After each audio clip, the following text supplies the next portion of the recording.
Israel हमला करे या इजराइल पर हमला हो, मगर एक चीज ऐसी है जो इजराइल कभी नहीं भूलता। भीषण जंग में फंसे होने के बावजूद इजराइल भारत के लोगों को याद कर रहा है।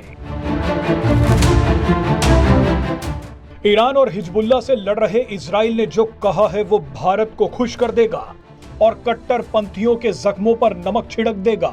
इजराइल से भारत के लिए नवरात्रि की शुभकामनाएं आई हैं। आप अंदाजा लगाइए कि जिस देश पर 200 हाइपरसोनिक मिसाइलें गिरी हैं, वो भारत के लोगों को नवरात्रि की बधाइयां दे रहा है।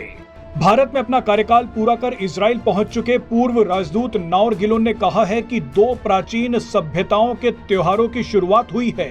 आपको बता दें कि भारत में नवरात्रि शुरू हुआ है तो इजराइल में रोश हशनाह। यहूदी लोग हिब्रू कैलेंडर को मानते हैं, बिल्कुल वैसे ही जैसे हिंदुओं में विक्रम संवत का कैलेंडर माना जाता है।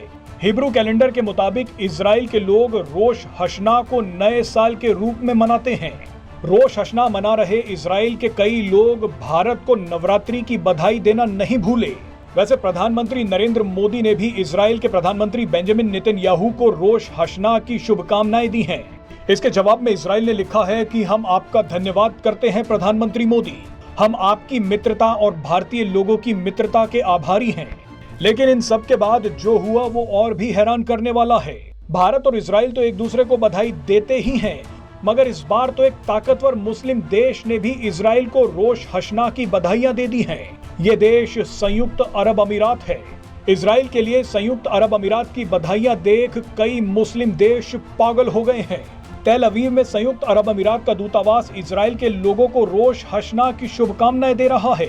संयुक्त अरब अमीरात के दूतावास ने लिखा है कि नया साल इजराइल के लोगों के लिए नवीनीकरण, स्वास्थ्य और समृद्धि लाए।